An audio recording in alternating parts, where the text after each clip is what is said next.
So let us start, right? So today actually we'll be starting with the classes of this electrical machines. So in that actually let us classify what are all the different kinds of machines that are there.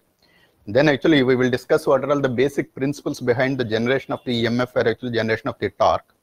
And then actually, so let us see actually if time permits actually we can discuss any one generator, right? So this is energy conversion.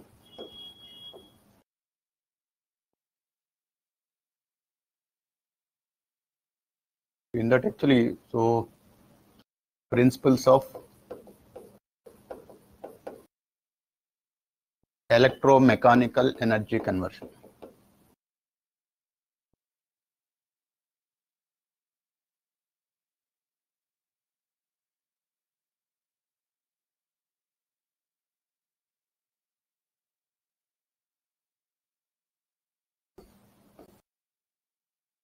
So principles of electromechanical energy conversion. First of all, actually, when we discuss about these machines, right?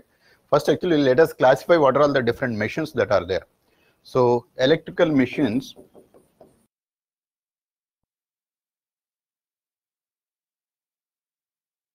So the first classification is the AC machines and the DC machines.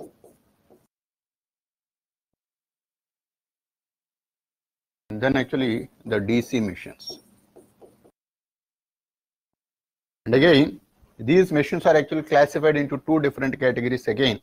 So these AC machines are again classified into generators and then the motors. Even the DC machines also, it is classified into two different sections. So one is the generators and the motors, right? So depending upon the output, whatever we take, so these machines are classified as the generators or the motors. So motors actually, the output is taken as the mechanical output. And in the case of the generators, actually, we do take the electrical output. So that's why actually these are called as the generators. Even in this particular case also, generators will give the electrical energy as the output. And the motors will give the mechanical energy as the output. Right? Again, these generators, in the case of the DC, actually, it was classified into again to the multiple categories. So one is, so generators, if you take it, in that generators, actually, we do have the shunt generator,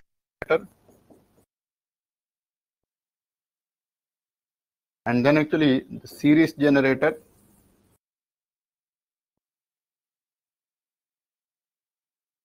and the third one is the compound generator.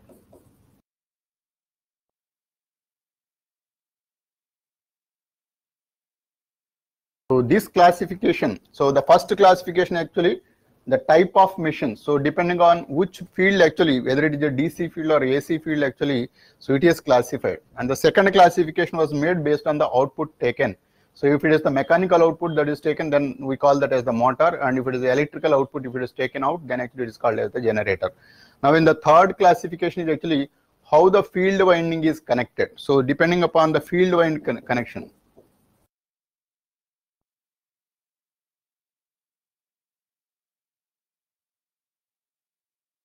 Right, so this is actually depending upon the field winding connection. This is again classified into three different categories: shunt generator, series generator, and the compound generator. So shunt actually in electrical terms, shunt meaning parallel.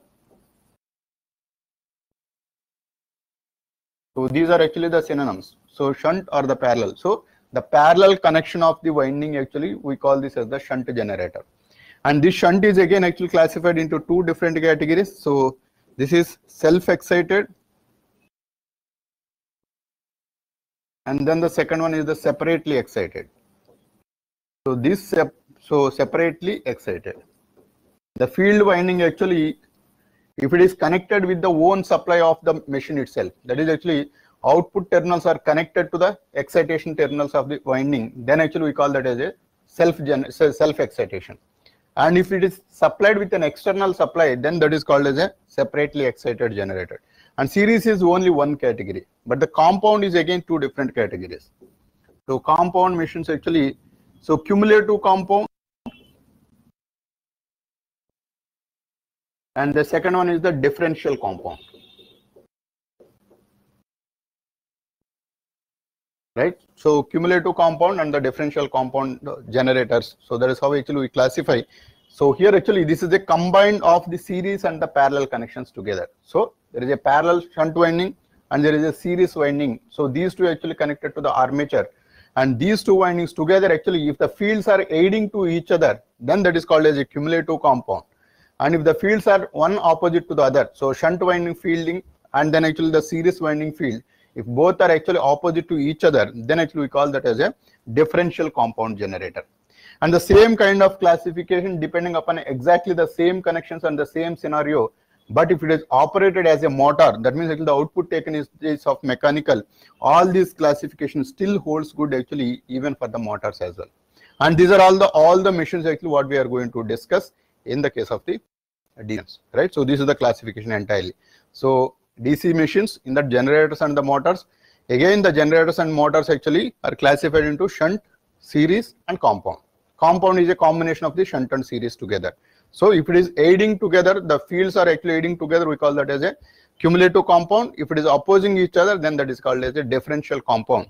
So like this actually again it is classified into three different categories, and the shunt is again classified as the self-excited and the separately excited. So whether the input is taken for this winding is directly from the same machine, or actually if it is coming with some external supply voltage, then it is classified as a separately excited. So if it is from the same machine, then actually it is called as a self-excited. So these are all the classification. And coming to the AC machines, actually even in the AC machines also we do have like actually, so again these motors and the generators, both the operations are exactly the same. So generator or motor, actually the same machine can be operated as a motor and the same machine can be operated as a generator as well. So if you rotate the motor, right, so it will work as a generator.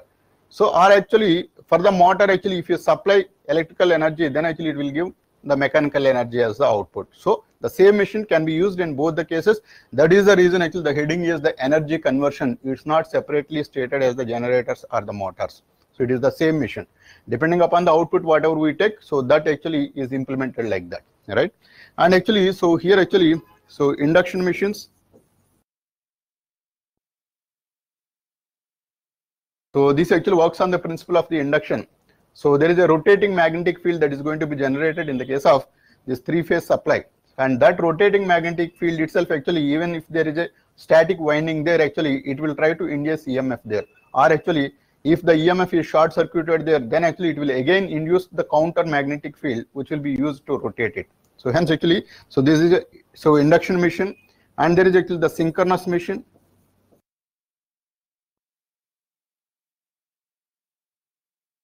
Right, so induction machine and the synchronous machine, and there is one more machine actually which is static. So that static machine actually will not be rotating, or actually no moving parts are there.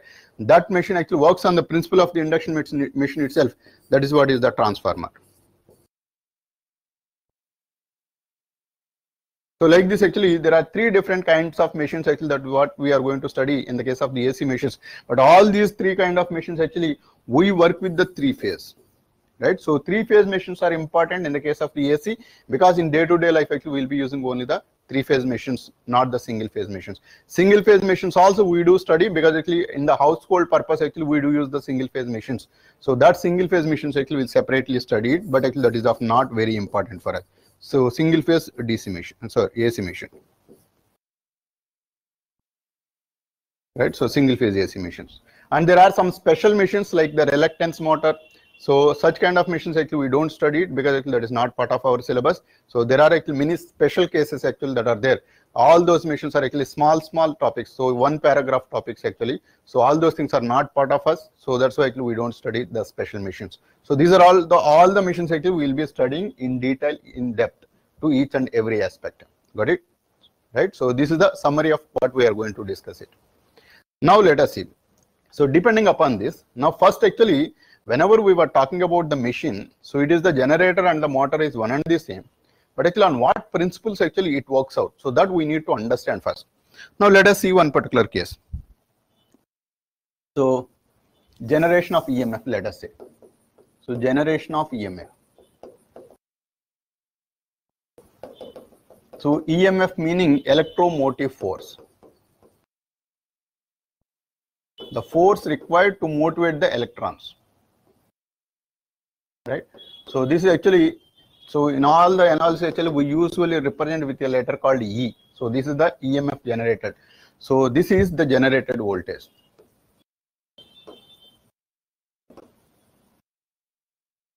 Now on what principle actually it works, or actually what are all the basic components that are there actually in case of any of the electrical machines, whether it is a DC machine or AC machine, it exactly works on the same principle, fundamental principle, that is the Faraday's laws of electromagnetic induction, right? So the Faraday's laws of electromagnetic,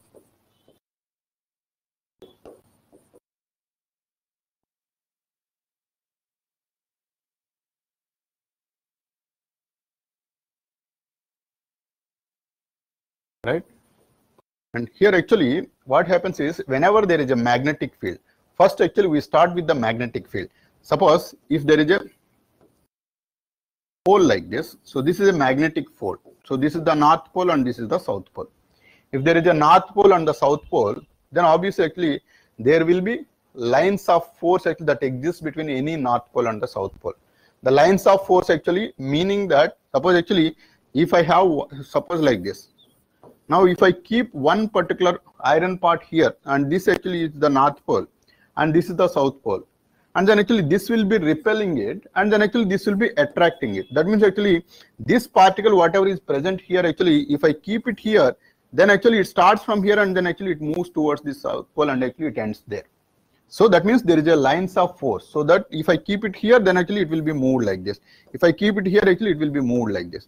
Now all these lines of force together, actually we name it as the flux. So all these lines of force together, actually we call this as the flux or the flux lines. So this terminology we are going to use. These are the flux lines or the field lines. Right, so these are all the field lines. That means actually there are magnetic field lines that are present. So if there are magnetic field lines like this, actually from the north pole to south pole, actually there are magnetic field lines that are present here. Depending upon the strength of the magnet, actually the number of lines will vary. If more the strength, then actually more number of flux lines will be there, or the density of the flux is going to be high, or actually so force exerted is of more if the north pole is strong enough and the south pole is also strong enough. So that actually lines of force actually will be having the better strength, and that better strength actually will give the better EMF. Now let us see.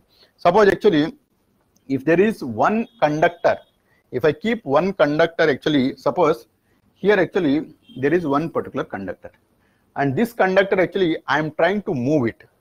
Suppose actually I start with here, then actually if I try to move this particular conductor in a circular fashion like this, so like this actually I am trying to move. So there is a conductor vertically like this. So this is actually exactly perpendicular to the lines of force. So the lines of force are from top to bottom, and this conductor actually is trying to move like this, exactly like the way I have written, right? So the same line actually, this pen is actually is carried like this. Now if that is the case, then actually as per the Faraday's laws of electromagnetic induction, if there are magnetic flux, in that actually if there is a conductor that is moving, then actually it will be intersecting with these lines. So if it is intersecting with the lines, then that is called as the flux linkages. So the conductor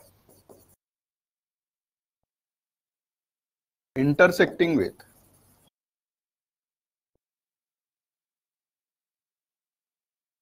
magnetic flux is called flux linkages.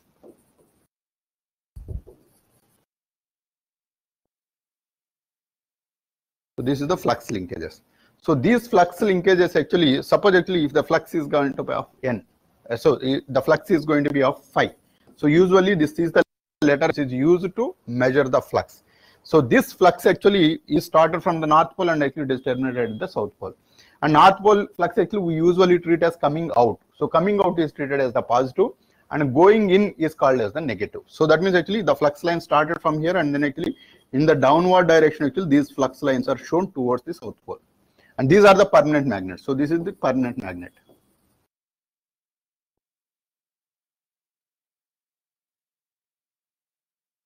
Right, so this is our south pole is also permanent magnet. Now actually this flux, if it is there, under this flux, actually, if one conductor is moving like this, then there is going to be an EMF that is going to be induced on this particular conductor. So this is what is the Faraday's laws of electromagnetic induction.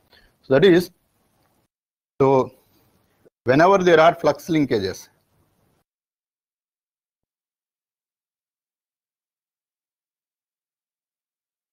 there are flux linkages,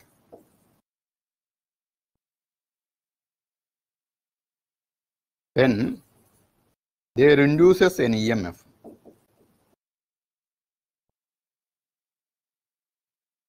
There induces an EMF in the conductor.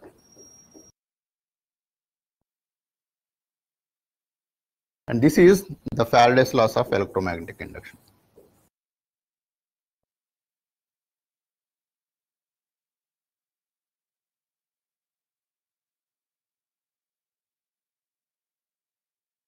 Right now, actually, there is going to be an EMF actually that is going to be induced in this particular conductor, right? So this pen actually, if it is treated as a conductor, there is going to be an EMF that is going to be induced. EMF means electromotive force. Electromotive force means the force that is motivating these electrons. So in this particular conductor, actually, every material actually is constructed with the atoms, and every atom will be having its own electrons. So if there is a force exerted on this particular atoms, then actually the electrons out and then actually will try to move.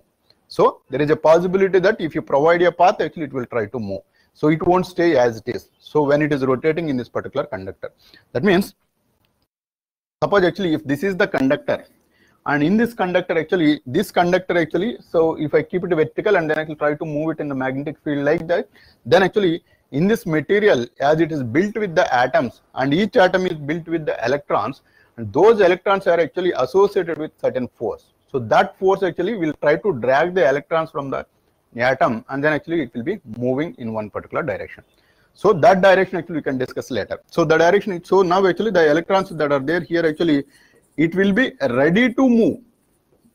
Unless you give the path, it won't move. So that means actually all these electrons which are there on this particular conductor, actually if you provide a closed path like this, then actually it will try to move in this particular direction.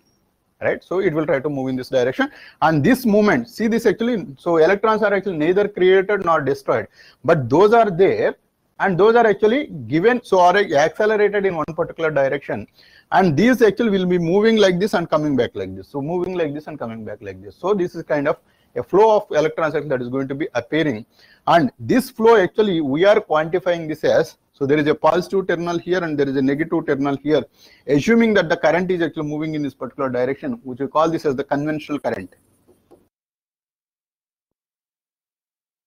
So this is the conventional current, so which is opposite to the electron current.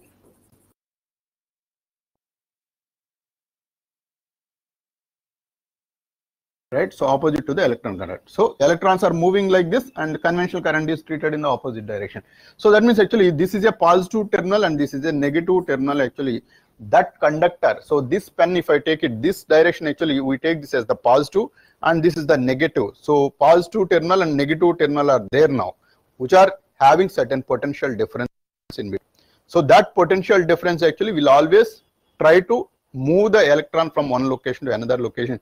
That is the nature of the potential difference. So the potential difference by definition actually, it is the ability to move the electron from one location to another location, which we call as the potential, right? So that ability actually now it has got, because this conductor actually is moving in the magnetic field. As per the Faraday's laws of electromagnetic induction, actually that ability is automatically coming if it is moving in the magnetic field. So that means actually we got a generated EMF in this particular conductor. So that EMF magnitude also actually has given. So the magnitude of the EMF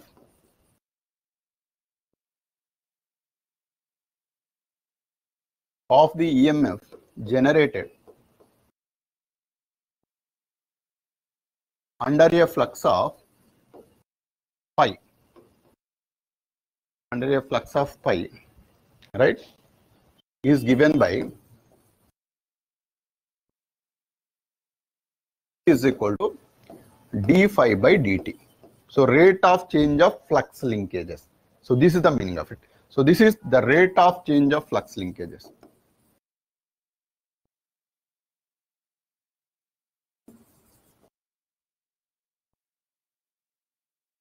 right? So this is what actually is the EMF that is going to be induced. Now this is the basic principle. So that means if there is one conductor which is moving under the flux, then actually it is going to be inducing certain EMF, and that EMF is proportional to the rate of change of flux linkages. So rate of change of flux linkages, this wording is very, very important, because this itself actually will decide how the EMF is getting generated and how much is the amount of the EMF that is going to be generated. But everything is derived from this single principle, E is equal to d phi by dt.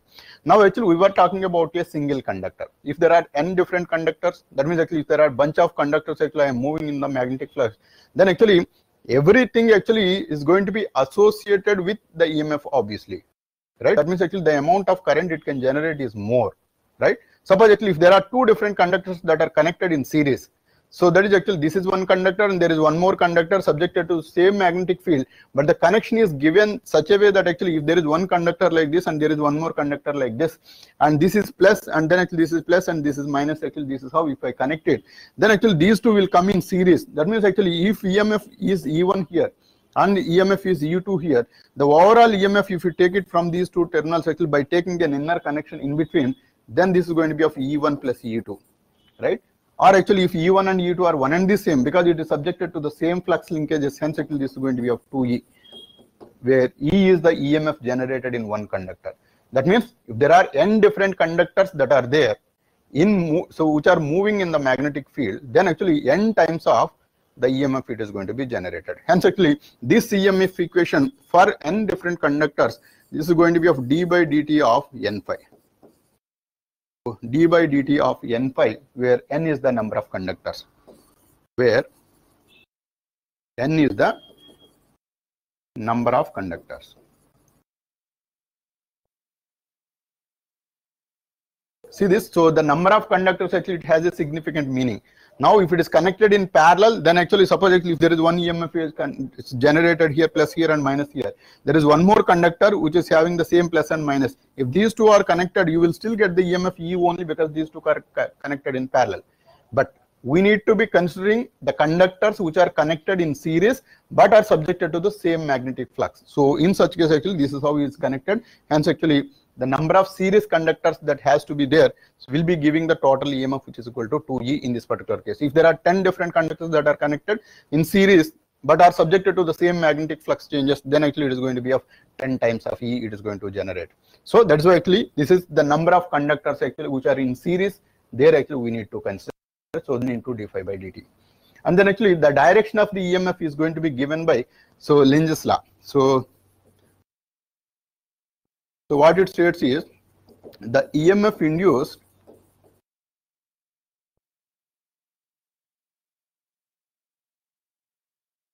the direction of which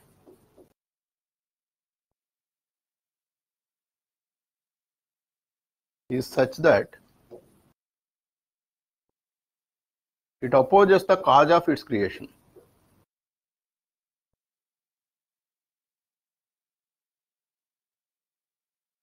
Cause of its creation,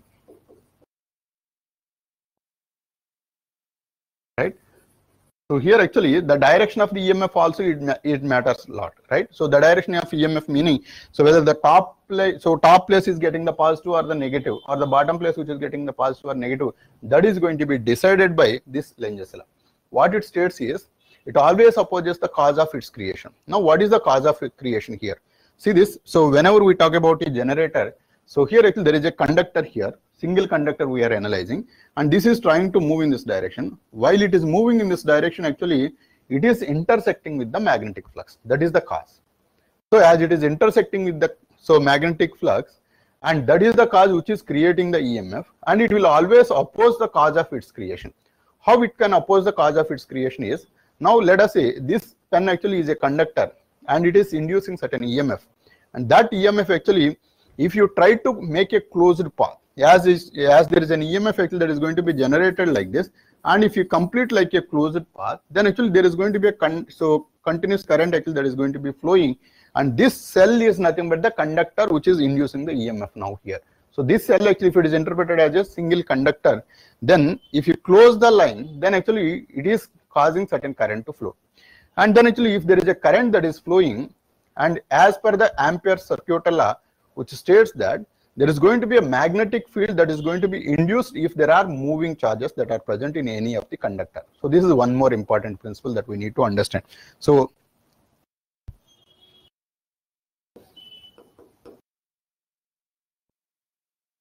Ampere's law, what it states is, when there are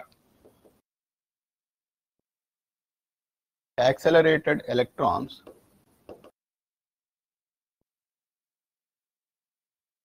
then there induces a magnetic field.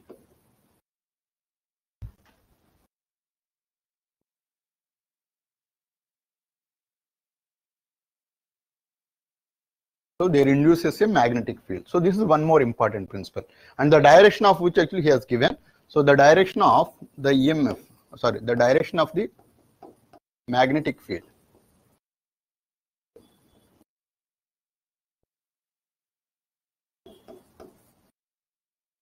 is given by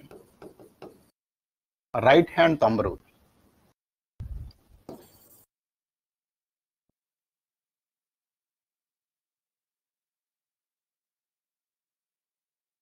So right hand thumb rule. So what this right hand thumb rule states is, suppose actually this is the conductor. In this conductor actually, if there is a flow of electrons from bottom to top like this. So let us say, so flow of electrons top to bottom, but the conventional current is actually bottom to top. If you imagine that way, then actually the current direction, which is the conventional current direction, actually towards the top direction. In that direction, you keep this particular thumb and hold this like this. So like this actually, if you hold it, this thumb actually it is showing the direction of the current, and rest of the fingers, right? So it is in a circular fashion actually rounding this. So this circle actually will be the direction of the magnetic flux. So that's what actually he states. So that is, if there is a conductor like this, in this actually there is a current that is going to be flowing from bottom to top, then actually there induces a magnetic field which is given by the right hand thumb rule like this. So here actually this is how in a circular fashion actually it is going to induce the magnetic flux. So this magnetic flux actually, the direction is given by all these four fingers if you hold it like this. So this is how actually it is going to be inducing the magnetic flux lines. So if there is a flow of current, obviously it is expected that there is a magnetic flux actually that is going to be inducing it. And the magnetic flux actually which is inducing, which is already under a magnetic flux again. So that is, initially actually we started with a permanent magnetic here. So this is a permanent magnet. Under this permanent magnet, as there are magnetic flux, and this conductor when it is trying to rotate, if you connect a wire which is like a short circuit, then actually it is going to flow certain current, and that current actually induces the magnetic flux again. That magnetic flux direction will always oppose the original magnetic flux, so that actually it will compensate or it will nullify the magnetic flux, so that it reduces the strength of the magnetic field, and hence actually it won't to move, or actually it don't want it to move. So that is exactly what is given by the Lenz law, which states that, so this is, if there is a magnetic flux actually it is going to be generated. Suppose this is the conductor, this is how actually the magnetic flux that is going to be generated, and this magnetic flux actually, the original magnetic flux is actually coming from the top to bottom, and this magnetic flux actually will be in the opposite direction, so bottom to top. So in such a direction actually the EMF is going to be inducing, so that if it is a short circuited, then actually it is going to give you a flux which is opposing the original generation of the flux linkages. So hence actually this is the direction of the EMF actually you can make out depending upon the type of rotation. So if you move from this way to this way, then the EMF, let us say outside is positive and the inside is negative. But if you move in the opposite direction, outside will be negative and the inside will be positive, because actually the flux linkages will be in the opposite direction, right? So like this actually the strength is going to be reduced.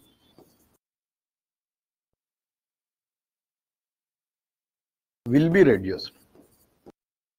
So Lenz's law, which says that the EMF induces in such a direction that it will always tries to reduce the strength of the magnetic field, which is the original magnetic field, and in such direction the EMF is going to be induced, right? So that is, now actually we got to know the amount of the EMF that it is going to induce also we know, and the direction of the EMF also we know. So because actually we have got from the Faraday's law and the Lenz's law together actually, which we have got that the magnitude, if you are worried about, then this is going to be of n into, so d phi by dt. So d by dt of n phi. So this is actually in short usually written as n d phi by dt. So this is the EMF actually that is going to generate, and then actually direction you can make out always with the help of the Lenz's law. but the direction is actually not very important for us, but the amount is actually amount of the EMF actually that it is going to generate is of very much useful information for us. Now see this. So if there is an EMF that is going to be generated and which is proportional to the d phi by dt, then actually d phi by dt is nothing but the rate of change of flux linkages. That means how much of the flux actually it is getting cut. And that flux actually, if you notice, see this, here actually this is a vertical line. These are all the vertical lines actually coming from the top to bottom. And these vertical lines actually, when a conductor is moving in a slant way like this, now exactly here actually it is moving parallel to the flux lines. So I'll just elaborate this. See this, so this is the north pole and this is the south pole, and the flux lines are in this way. Now if this conductor is moving in a circular fashion like this, while moving in the circular fashion, here if you notice, it is trying to move exactly parallel to this particular wire, so this particular flux line.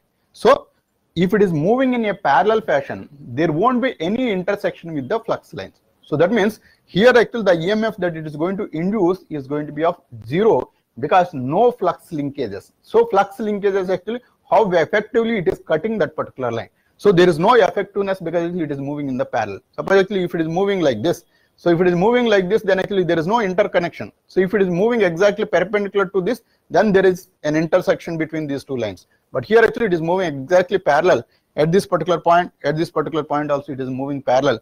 Hence no EMF is going to be generated here, and even here also no EMF actually is going to be generated because no flux linkages as it is moving parallel to it. Now at this particular point, if you notice, it is exactly cutting perpendicular like this. So this is the maximum amount of the EMF is going to be induced here because this direction is exactly perpendicular to the vertical lines at this particular point. Now in between, if you take here actually it is moving with certain angle, so it is slantly cutting. That means actually it takes more time to cut, right? See this actually, I'll give you a fluid example which is easy to understand. Suppose, see this is a pipe. In this particular pipe actually, if the water is moving in this particular direction, then put a cross section actually exactly perpendicular like this, and put a cross section actually with a slant direction like this. Now the fluid whatever is crossing this perpendicular line is exactly the same amount of the fluid is crossing even the slant one also. But the area here it is actually the small, and here the area is more. But effectively the same amount of the lines actually is crossing this area and this area. But this is the most effective area, actually 100% useful area. But this is actually most of the wastage is there here. So hence actually the same amount actually is causing the lesser work, and here actually it is the more work because actually this is effective and this is actually non-effective. That is exactly the reason when the movement is actually in a slant way it is moving, it won't be effective. If it is exactly perpendicular, the way here actually it is exactly perpendicular to the flow, it will be quite effective actually in the purpose. So here actually it is not that effective. The amount of the effective is going to be of the component actually which is exactly perpendicular to this, right? So also actually this is moving in this particular direction actually in a slant direction. Hence actually the effectiveness is going to be of not that much. So here actually the maximum EMF is going to be induced.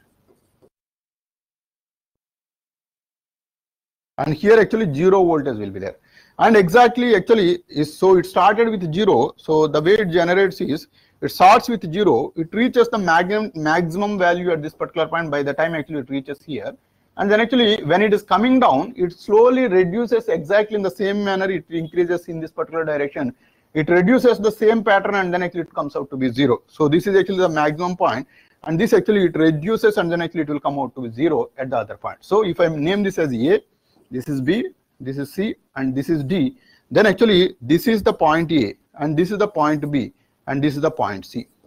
Now what happens is after crossing point C, it will go in the opposite direction because actually this side actually is different and this side actually is different because actually it is moving from, so here actually left to right it is moving, here right to left under the same flux actually it is moving. That means it is moving in an opposite direction, which induces the EMF in the opposite direction. So here actually it will be 0 and it will be going in the negative direction, and then actually the maximum value of negative you are going to get exactly at the midpoint of the south pole, and hence actually this is going to be the negative value like this. So this is the midpoint of the south. So this is the point D, and again from the point D it comes back to the original position A. So this way actually it will try to come out to 0 again from the negative maximum value. So like this actually, there will be a sinusoidal waveform is going to be induced by the each and every conductor of this particular winding. Got it? So this is a sinusoidal waveform is generated in the conductor, right? So this is the working principle of all the machines. So like this actually, this EMF is taken out based on the convenience. Actually we do take it out, but the generation exactly happens in all the machines. So whatever may be the machines it is, whether it is DC machine or the AC machine or the machine, so whether it is generator or a alternator or a motor, whatever may be the kind of machine you can think of, whether it is a three-phase machine or a single-phase machine, whether it is a DC machine or AC machine, whether it is a motor or generator, this is exactly what happens. Got it? So this way actually it induces an EMF and that EMF is taken out. Now actually the same thing can be operated as a motor as well. How a motor will be operated here? So here actually now there is a flux. So this is a generator operation. So how we are generating, right? So in this actually, do you have any questions? How your generator is working? So is this understood clearly, or do you have any questions on this?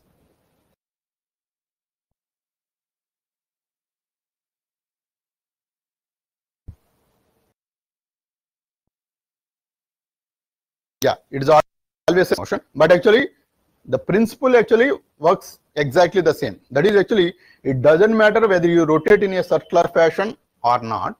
If there is a magnetic flux and if there is a conductor that is moving in that magnetic flux, there is going to be an EMF.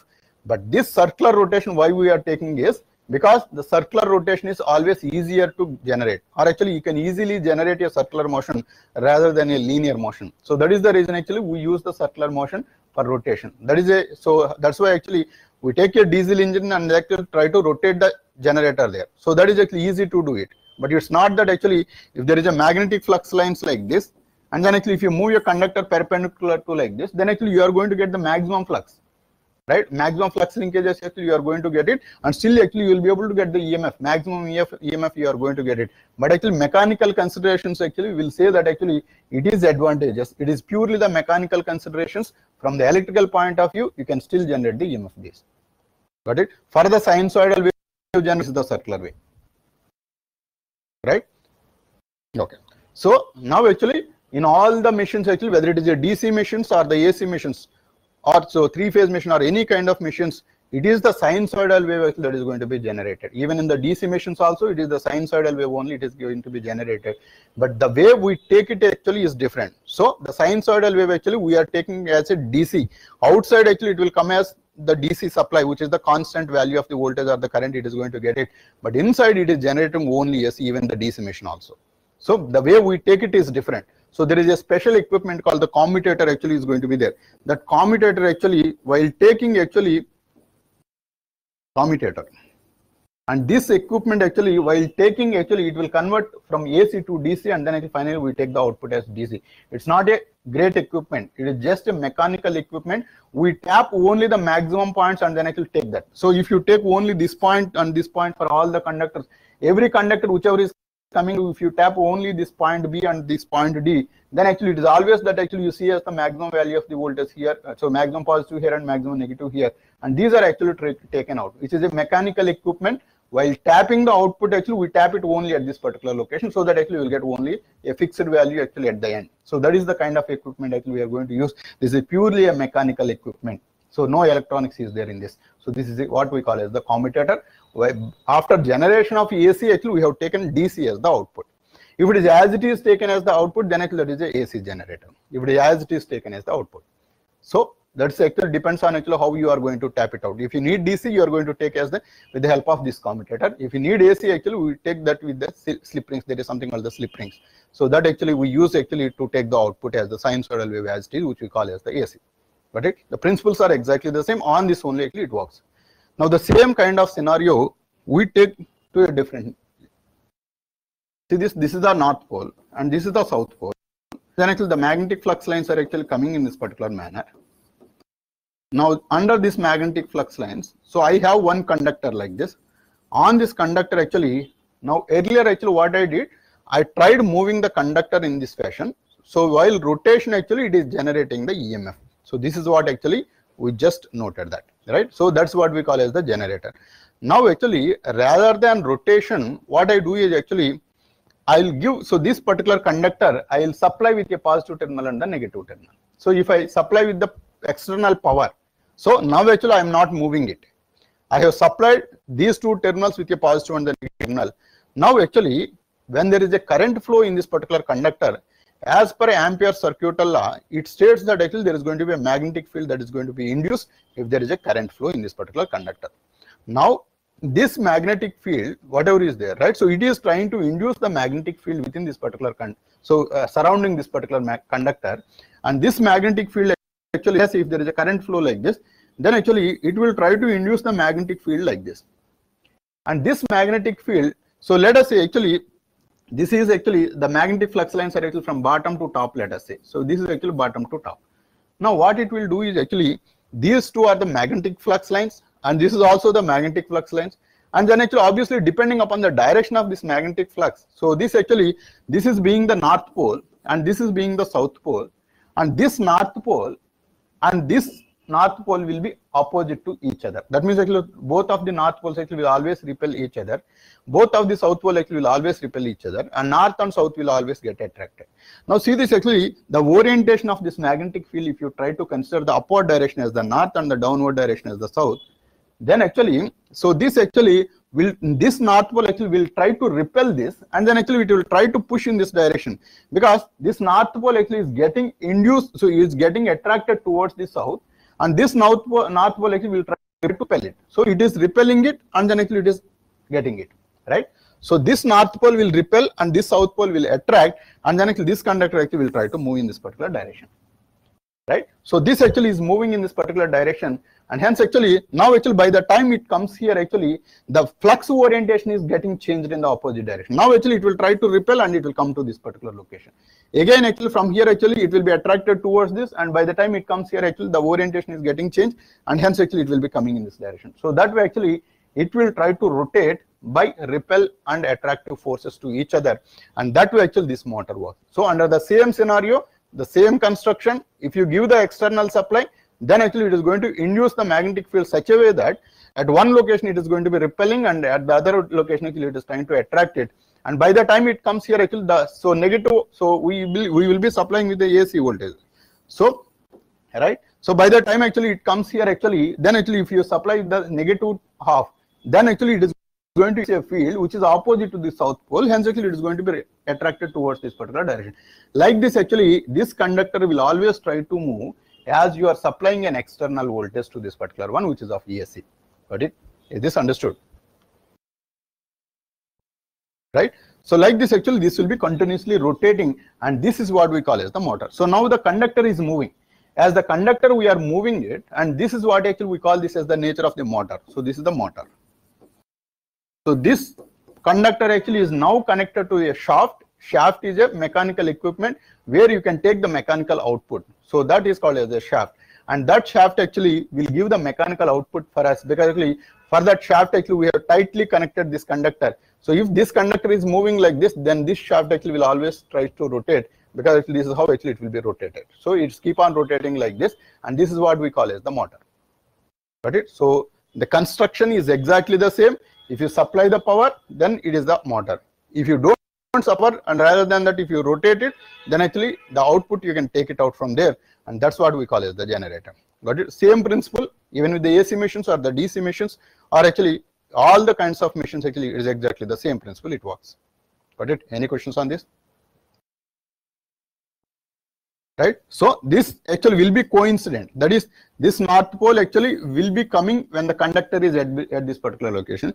This south pole is coming actually when this particular, so this extreme end of the negative actually will be coming here, hence the direction of the current is going to be opposite. That is the direction of current, if it is opposite, the magnetic flux also, earlier actually it was north pole here, by the time it comes here actually it reduces the north and then actually tries to increase the south. So as the time actually it comes to the here actually it is the extreme south, hence it will try to repel like this. Got it? Any questions? Right, so this is how actually the motor and generator works in all the kinds of machines. Now actually in the entire machines topic, what are we are concerned about? So these things actually we need to understand first.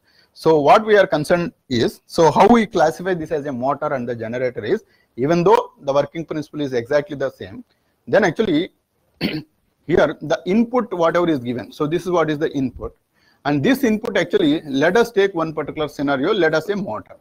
Now for the motor actually what we give as input is the electric power. So this is the electric power. And this electric power if you give to any particular motor, then actually that motor actually will take this input and then actually it will convert into the electrical output. But meanwhile, what it will do is actually there are certain losses that are going to be occurring. So this is the losses. And these losses can be of two different categories. One is the electrical losses and the mechanical losses. So this is the electrical losses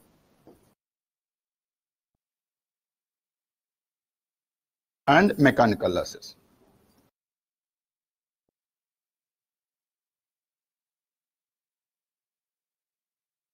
So what is this electrical losses and mechanical losses is? Now if you notice in both of the machines, whether it is a motor or generator, there is a current flow. We are always talking about certain amount of the current flow. So when there is a current flow, obviously the conductors are made of metals and which will be having resistance, and that resistance actually will always cause certain loss of energy. So that is the I square R loss is going to be there, and this loss actually we always need to consider, because there is a current flow, obviously it is expected that there is a loss of energy there, that is going to be of I square R losses, right? And then actually the mechanical losses. Mechanical losses, so this is actually friction and windage losses.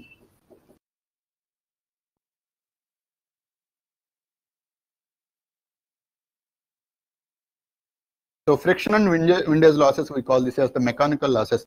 So suppose it is any mechanical movement of any equipment, obviously actually there will be certain amount of the friction, because actually suppose if these two are moving like this, there will be a frictional force here, and to oppose that frictional force actually we have to be losing certain energy, obviously, right? Suppose actually if you are moving on the ground, suppose actually if you are walking for 1 kilometer, we got exhausted because actually our energy is lost for the frictional energy of the ground. So that way actually we are losing continuously certain amount of energy. That's why actually we feel that actually tired out, right? So exactly the same thing actually happens actually even in the case of any movement of the mechanical equipment, whether it is generator or motor. If there is a rotating part, obviously it is expected that there is certain amount of the frictional forces that are going to be there. Due to that frictional force, actually there will be a certain amount of the loss is going to be there, loss of energy is going to be there, and that actually we call as the frictional loss. And the windage loss actually, so due to that air friction, so that is actually when it is rotating, obviously like actually it has to oppose the air nearby, and then actually it will try to throw the air actually outwards, and that causes certain amount of energy actually that needs to be wasted there, and that is what is called as the friction and losses, right? And these are called the mechanical losses. This is called as the electrical losses. So whatever the input you give it as an electrical energy, and this is going to be used certain amount of energy for the losses, and then actually a certain amount of the energy actually is going to be used as the energy stored in the field. So energy stored in the field actually, now actually any winding we always treat as an inductor, right? So because actually it is having the nature of the generating the magnetic flux and actually storing certain amount of energy, and that energy which we call as the energy stored in the field, right? So this is the field winding energy that is going to be stored, and this losses taken over, and this field energy actually whatever is stored actually that is also taken over, and the remaining energy whatever is left over, that's what actually we are going to get as the electrical energy, and this is the electrical energy output.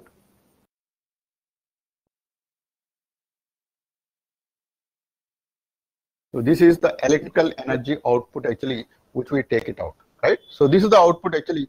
So here actually in case of motor actually the input is the electric power, sorry, this is a motor, right? So this is the mechanical power output. So this is the mechanical power output.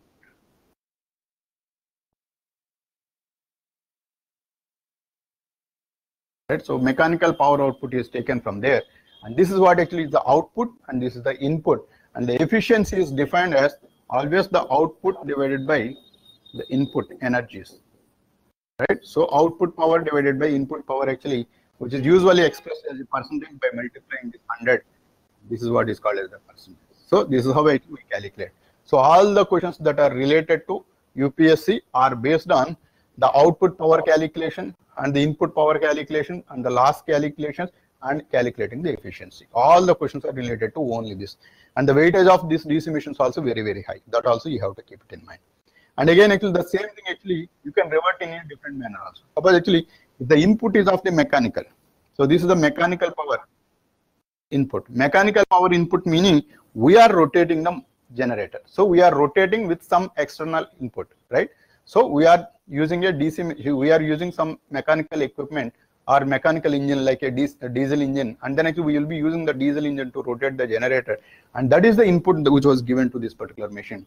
And then actually obviously when it is given, so there will be friction and windage losses will be there first. So this is the friction and windage losses.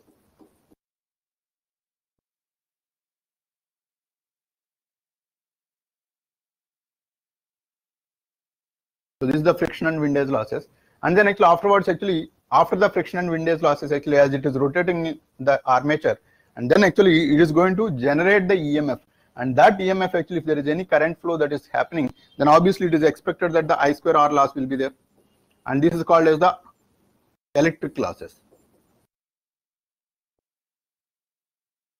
So electric losses are going to be there, and then actually after the friction and windage losses and the electric losses, whatever is there, then actually it is going to give the output as the electrical energy output after storing certain energy in the field winding storage. So field winding energy storage, and this actually after this actually it is going to give the output. So this is the electric output. So this electric output is which is taken out, and again the efficiency calculation is exactly the same. So output is the electrical energy now. So this is the efficiency is equal to output divided by the input again into 100. But this output actually is the electrical and input is the mechanical. In the case of this generator, so in the case of this motor actually, so this is the output is the output is the mechanical and input is the electrical. So that is the only difference, but more or less the same kind of settings will be there, and same kind of losses are there, and same kind of energy storage is there, and the same kind of so only output and output and input are actually opposite to each other. Other than that, actually there is no changes that are going to be there. Even in the motor also there is going to be an EMF, so is going to be induced. I will explain that concept as well.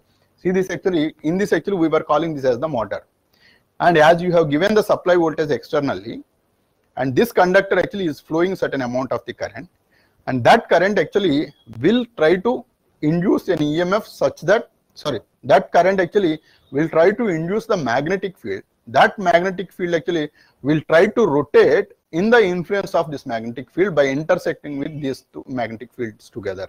So this is a one magnetic field and this is another magnetic field. Now actually when it is rotated like this, now actually think about the generator. In the case of the generator, what we are doing is, there is a magnetic field. In that actually, if there is a conductor that is moving, we just learned that there is going to be an EMF that is going to be generated.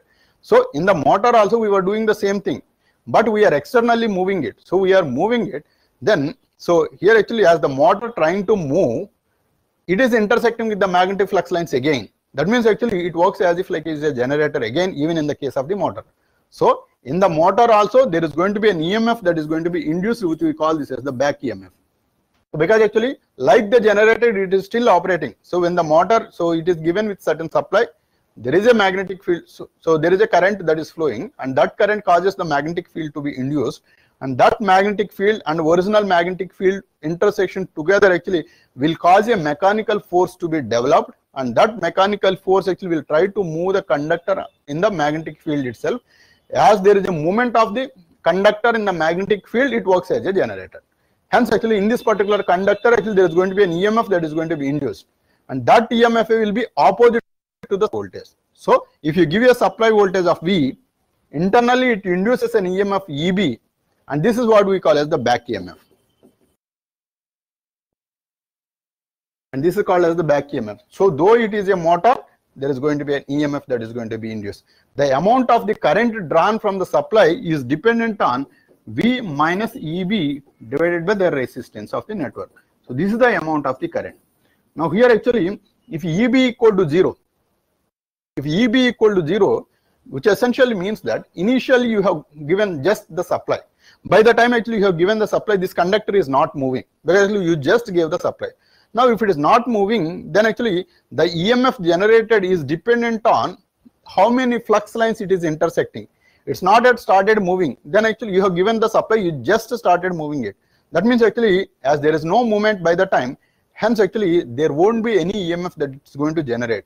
Now if there is no EMF that is going to be generated, then EB will be initially when the switch is just on.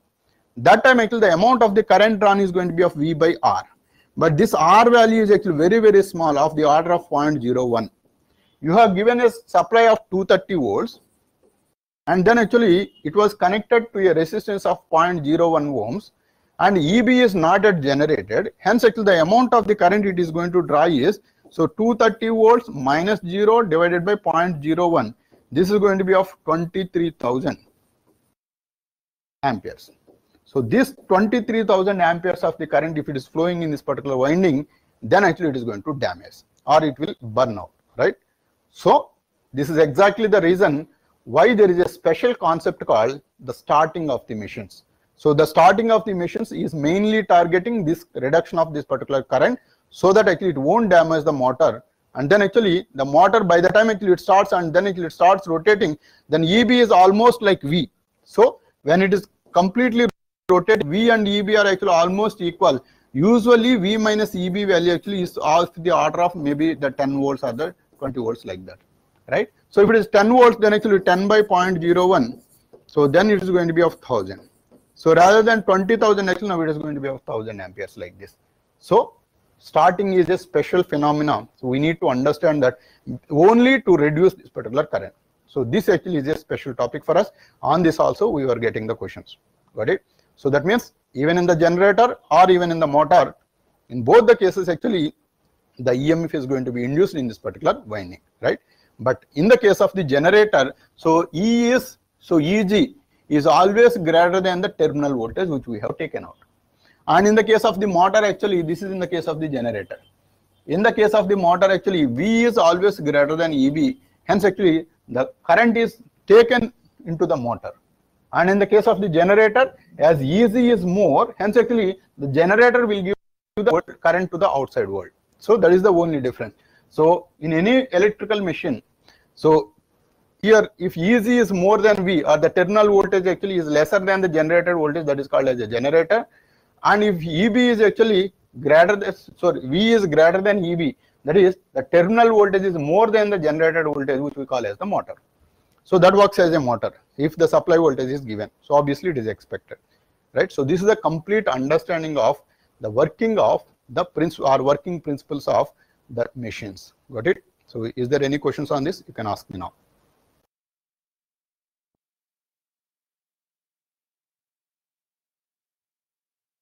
Okay, fine. Now actually, now we can see this. Now the basic parts of any DC machine or any machine you can take off, any kind of machine. If you notice in this particular case, there are actually multiple parts we can think of. So this is the permanent magnet. So this is North Pole and the South Pole. And then actually the magnetic flux actual lines are like this. And then there is a conductor like this. Now actually in the practical generator, it is obvious that actually one conductor is not sufficient enough to generate the entire EMF like 230 volts or the 400 volts like that. So you need to connect multiple conductors in series. At the same time, the load is demanding more and more current. Then actually it is expected that actually if there are two different parallel paths, then the amount of the current will be double. So the series connection of the conductors like this, actually if there are multiple conductors that are connected in series. So let us say this is the 1 and this is 2 and this is 3. And this is 4. So 4 different conductors are connected in series. If one conductor generating an EMF E, then actually all the 4 conductors together actually it is going to generate 4 times of E. So this is the terminal voltage. So that means actually you have taken the terminals like this, and then actually all the 4 conductors are connected in series. Now again I will do actually one more set of 4 different conductors. Actually I take it and I connect it again. Now this is also actually will generate an EMF of 4E again. Now if you connect a resistance here, which is nothing but the load, and this load resistance actually will take the current from both of these things, and these two actually will be having the equal EMF. Obviously actually the amount of the current, if it is supplying, is of I, and this will supply a current of I, both together will come as 2I actually to the outside world. Hence actually the amount of the power you are going to generate is going to be of 4 times of E into 2 times of I. So this is actually 8 times of EI, where E is the EMF generated in one conductor and I is the current flowing in one conductor, like this. So this is the amount of the power actually it is going to generate it. Now depending upon our requirement, if you want more amount of the voltage, then actually we connect more conductors in series. If you want more current, you connect actually parallel to like this. So like this actually depending upon the power requirement, we do connect all these things. So now actually the connections actually how we are making out. So that actually there is a separate concept called the winding.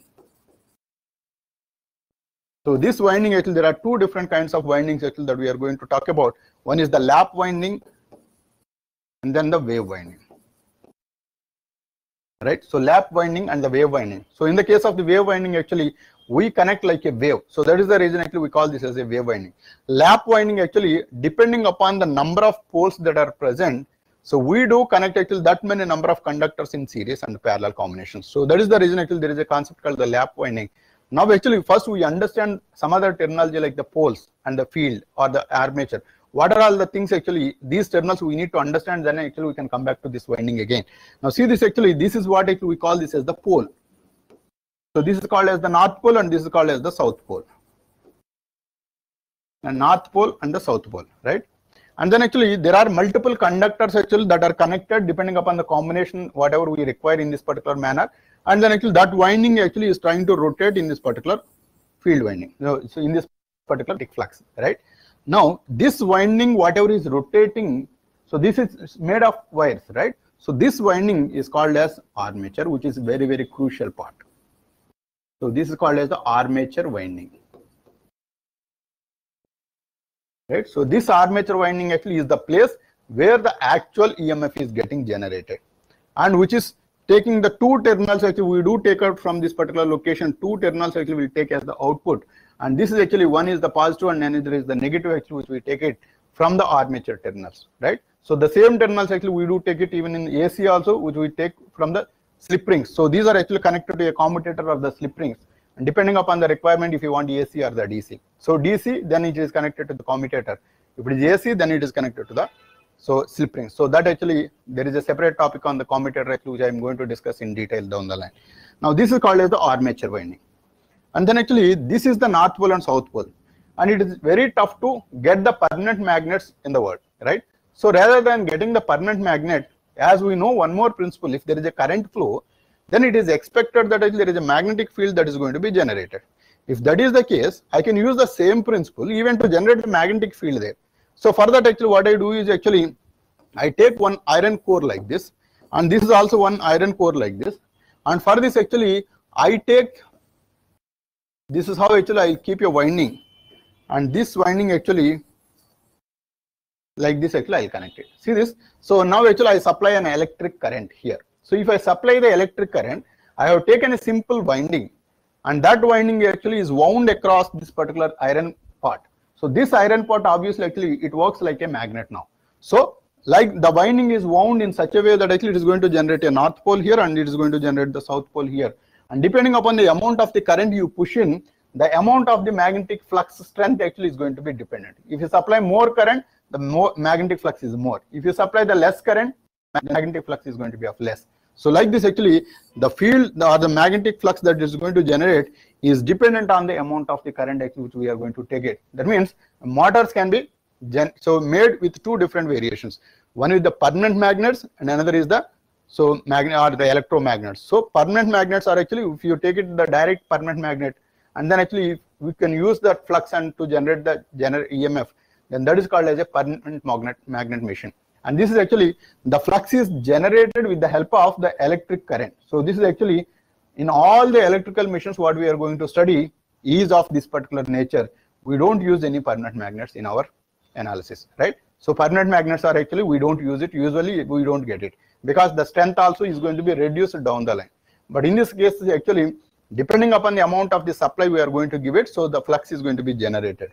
So hence actually this kind of generation of the magnetic flux is going to be used, and this winding is called as the field winding. So in any motor or generator, there are two different kinds of windings, and one is the armature winding, and this is called as the field winding. These two together will be there always. So this is the basic understanding. So armature winding and the field winding actually together will always be present. And then actually when there is a rotation, right? Obviously this rotation actually we will be rotating a shaft. Shaft means actually a iron part which is coming out like this, and around which actually we have fixed the conductors, and then actually if you rotate the shaft, then actually the conductors is going to be rotated like this. Or actually if it is a motor, then actually this conductor will rotate this particular shaft, and then actually we do take the output from there. So that means actually there is going to be a shaft in between. So that shaft actually will be as working as a mechanical input or mechanical output place. So depending upon requirement, if it is a motor, then we take the mechanical output from there. So if it is a generator, then actually we will give the mechanical input there. So that actually is will be used to rotate this particular armature under the of the field winding made flux generated, right? So here actually it is going to be rotated. Now this connection, so this field winding and this armature is actually anyway a separate entity, but this field winding connection will give different scenarios, like the series machine and the shunt machine and the compound machines. So all the things actually depending upon the type of connection what we are going to use, and these classifications are made, right? So now the armature and the field winding, these are the two important elements actually that are going to be there in the case of any DC machine or any AC machine. Now see this actually how these are connected. Now see this. So usually the terminology is actually this is how actually we represent like M, and then actually if it is output terminals like this, and this is plus and minus if you put it, and this needs to be treated as a motor. Now motor meaning within this actually there are magnets, and within this there is an armature. So everything is taken together, which is represented single symbol like this. And the same thing actually if it is represented like this with a generator like this, and this is of plus and this is of minus, and this is of generator. And this generator will be having the armature inside, but the field windings whatever is there, that is actually we will be showing externally. Now actually there will be a field winding. That field winding actually rotated on the poles, and then actually it is connected and out to the outside world. And suppose actually this is the output which we have taken from the generator, and this field winding actually I have supplied the current from a battery like this. So that field actually which is used to generate the magnetic flux, and that actually has got the input current from the outside world with a battery, and this is called as a separately excited machine.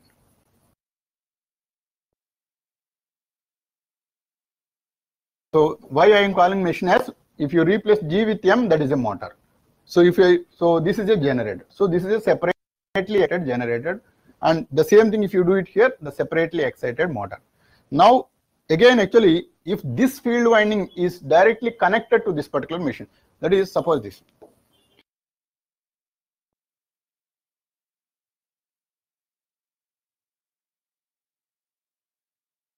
See, this is the output what we are taking from the generator, but whatever so by if you rotate the generator, that means actually if you rotate the armature, it is going to induce certain EMF because this is a generator, and that EMF itself actually I will use for the field excitation. Then actually it will take the field current from the armature, and then actually it will try to increase the current, and then actually this field current, as it is getting the current, it will induce the magnetic flux. The same magnetic flux is going to be used to generate the voltage again. So this process actually will give the separate. So this is actually shunt machine, which we call this as, right? So the shunt machine actually directly takes the shunt current from the armature itself. So it is just connected across this. So that means actually if this is the armature and this is the shunt, then actually these two are connected like this. So this is the armature and this is the field. So the purpose of the field is only to generate the magnetic flux. There is no other purpose. And there are certain cases actually what we do is actually we take this field winding actually series to this armature. Suppose if the field is connected like this, and this is called as a series machine, right? So whatever the EMF that it is going to generate in the armature, the same thing actually is used to flow through this particular winding, and hence actually the same flux again actually it will be there to generate the EMF. So these two are actually which are aiding to each other. And if there is a closed connection, then only actually, so if there is a closed connection, then only this current is going to be there. So if this is a generator, then actually you need to connect with the load. Depending on the load resistance, it is going to draw the current. The amount of the current will decide how much is the field strength it is going to generate. Depending upon that, actually it is going to generate more generated voltage. If the field actually is going to be getting the lesser amount of the current, then the amount of the generated EMF is also going to be less. That means this resistance itself actually will decide how much EMF actually it has to generate. So this is actually one case which we call as the series machine. So this is a series machine. Now, in most of the cases, actually, especially in certain special applications like the welding machines and all, there actually we will be using the combination of these two. That means, suppose if I have a machine like this, so this is a generator, and there is a field winding like this, and this field winding is again connected like this. So that is actually, so this is the compound. So the series and the parallel, both together actually we were using. And in this particular case, actually, I can arrange these windings such that the magnetic flux generated by this shunt field may oppose the magnetic flux actually generated by the series field. That is one way. Or actually, I can make this connection such a way that the physical arrangement actually will assure that the magnetic flux generated by the shunt field and the magnetic flux generated by the series field, both are actually aiding to each other. Then that is called as a cumulative. So cumulative and differential is coming from the fact that if these are aiding, then actually it is a cumulative. If these are opposing, then it is called as a differential, right?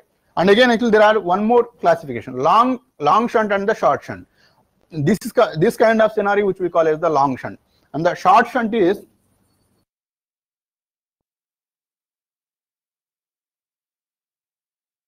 so this is the short shunt, right? So the field winding actually, the shunt field winding actually is connected immediately after the terminals, and after that, so actually the series connection is going to be there. So this is actually which we call as the short shunt. And this is the long shunt. So again, in the short shunt and the long shunt together, actually we have the cumulative compound and the differential compound. So that just depending upon how much is the flux, depending upon the direction of these flux. So if it is aiding flux, then cumulative. If it is opposing flux, that is differential, whatever may be the kind of connection it is. So this is called as the compound machines. Got it? And good. So in the next class, actually, I'll be discussing about the EMF actually generated on a practical generator. And then actually we'll see some of the basic concept and the problems if it is time permits.